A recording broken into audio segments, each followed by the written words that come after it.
Hola cafeños, we are Cafe con Leche Travels. My name is Travis. My name is David. And this week we're bringing you all around the beautiful coastal city of Campeche, Mexico. So let's go.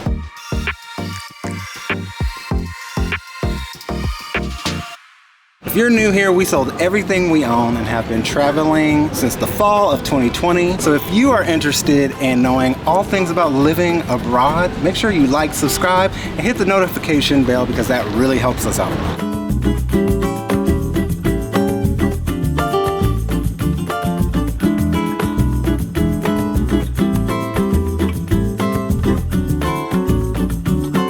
So Campeche might not be on your list of places to visit. It's a little off the beaten path, but it should be on your beaten path because we have just spent a week here and we've absolutely fallen in love with this place. So in this video, we want to share with you 8 things you have to do while you're here in Campeche. So let's go. Like so much of the Yucatan Peninsula, Campeche used to be home to a thriving Mayan civilization, and the state of Campeche had over 6,000 Mayan buildings and ceremonial structures that have since been identified. Now one of Mexico's least populated states, the capital city of Campeche was founded by Francisco de Montejo in 1540, 2 years before he would go on to found Merida in 1542. Logwood trees near the city of Campeche produce a valuable red dye, and when the Spanish discovered what the Mayans had known for centuries, some of the Spaniards became extremely wealthy, trading/robbing the commodity. This dye is also what lured in some Caribbean pirates and thieves, and as a result, the city was attacked relentlessly during the 17th century. These pirate attacks are what caused the residents to build a wall 8 meters or 26 feet high around the entire city. It took like 18 years to build and was finally completed in 1704, and much of the wall, including 2 of the gates, are still standing. Inside these high walls, the brightly colored streets of the colonial city center was designated a UNESCO World Heritage Site in 1999. How about that? Campeche is really easy to get to. There's a few ways you can do that. You can take a plane. They have an international airport. You can rent a car, or you can do like we did and get on a bus. It was about a 2-hour and 15-minute ride from Merida. And we made an entire video about our bus ride and taking the bus in Mexico last week. We will link that somewhere on the screen. If you haven't taken the bus in Mexico, you are missing out. It has become one of our favorite ways to travel around the country, so forget what you think you know about taking the bus. One of the first things you'll notice as soon as you get to Campeche is how colorful this city is. That's what everyone told us before we came, and they were not lying. It honestly feels like every block a box of Crayola crayons has exploded all over the facades, and there's like just truly something nice about being around all these bright colors. It puts you in a good mood. Specifically inside the Wall Central area, it is very clean and walkable. Everything you need is in walking distance, which has been great. Another thing you will quickly notice in Campeche is there are pirates everywhere.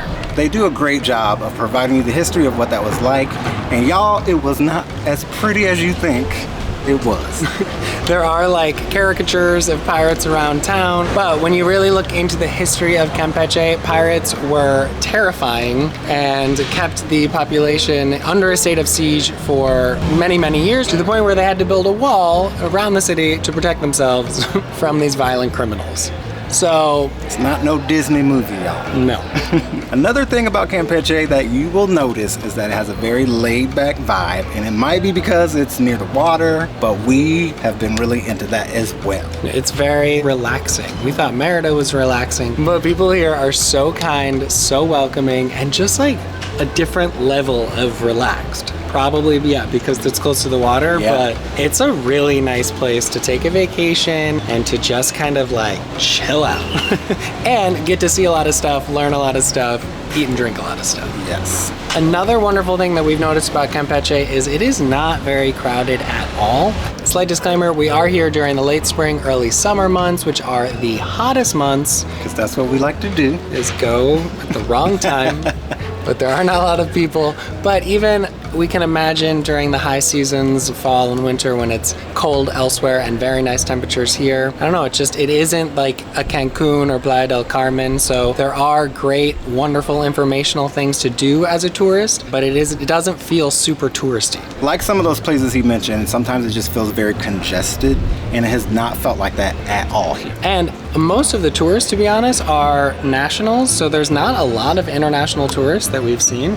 definitely not a lot of people from the States that we've seen. That being said, it is a super friendly town to visit for tourists because there are great informational booths all around town, and there's all of these really helpful informational signs that have QR codes and point you in direction of where interesting things are around town. So it's a great place to get lost and just explore.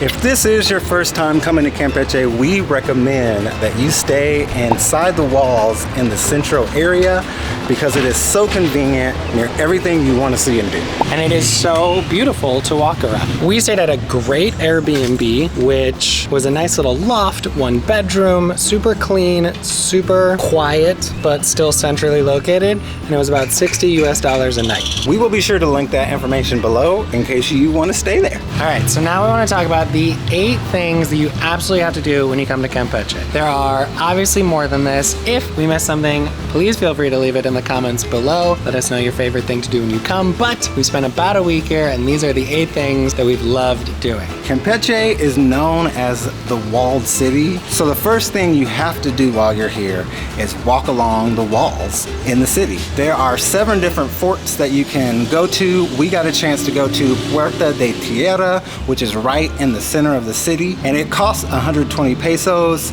and you are free to roam about the walls. While you're up there, you get to really experience what it was like when the pirates were here. Which was probably terrifying, and all the cannons remind you that it was a pretty violent struggle to keep these invaders out of the city and to keep the residents safe. Yeah, you even have to ring the bell to let someone know that you want to get out. It took us a minute to figure it out, but once we did, we were like, oh my gosh, freedom.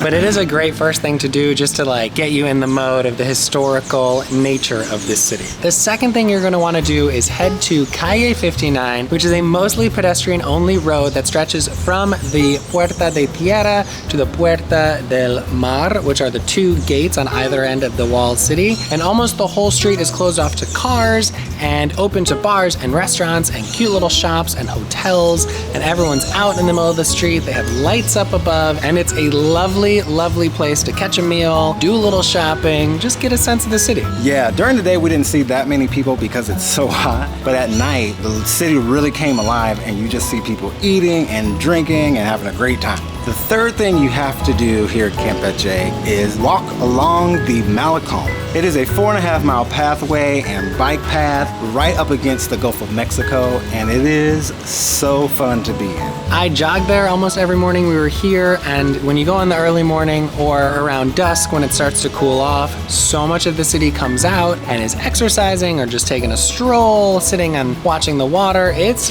beautiful. And there are 4 different monuments along the Malecon celebrating important moments or important people in Campeche's history. One of our favorites was the Novia del Mar, who, according to the legend, falls in love with a pirate and is waiting by the ocean for his return. How long you think she was waiting? A long time.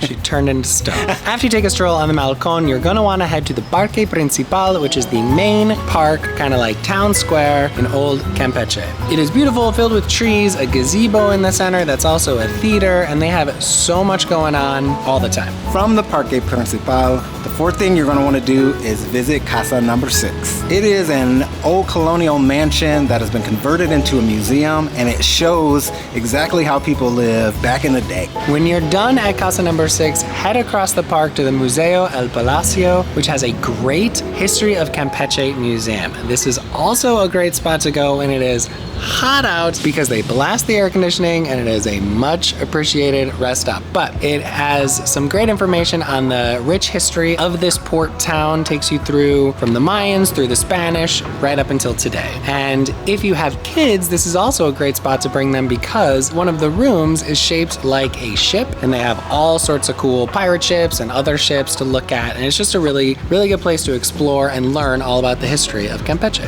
The 6th thing that you have to do is visit the Mayan Architectural Museum, which is right next to the Museo el Palacio. It does such an amazing job of showing architectural history from what the Mayans did back then to how that affects the city now. And one of the coolest things that they had is an old jade mask that one of the rulers wore after he died, and he was buried in it because they believed it would help him get to where he needed to go in the afterlife. But this thing is thousands of years old and beautiful. The 7th thing you're gonna wanna do is take a trolley ride. Trolleys leave from the Parque Principal pretty much every day of the week. They cost 100 pesos, which is about $5 US, and will leave as soon as they have about 8 to 10 people in the trolley. The trolley ride is in English and in Spanish, so you won't feel left out at all, and you get to see so much of this beautiful city. And the last thing to do to round out a night in Campeche is to see the light show in Parque Principal. A couple nights a week, they project basically a movie onto the facade of the museum, and it's also a library, but it's beautiful and really just takes you through the history of Campeche from the time the asteroid hit the Earth to kill the dinosaurs, which was around here, until today, and it was really cool. Yeah, it's one of those moments where it literally stops you in your tracks if you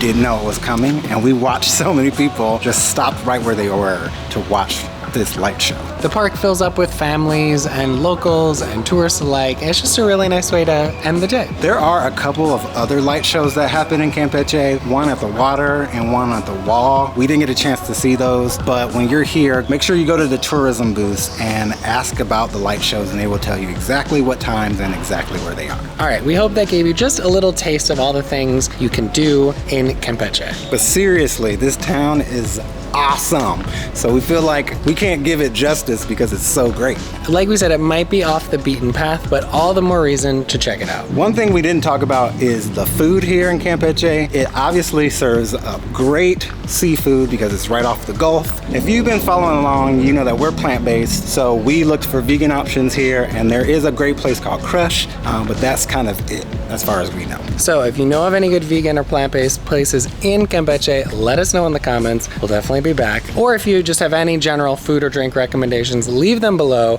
for our fellow travelers. We make new videos every Thursday, so make sure you are subscribed so you don't miss our next adventure. All right, here comes our tagline. Hasta luego! We'll see you next time.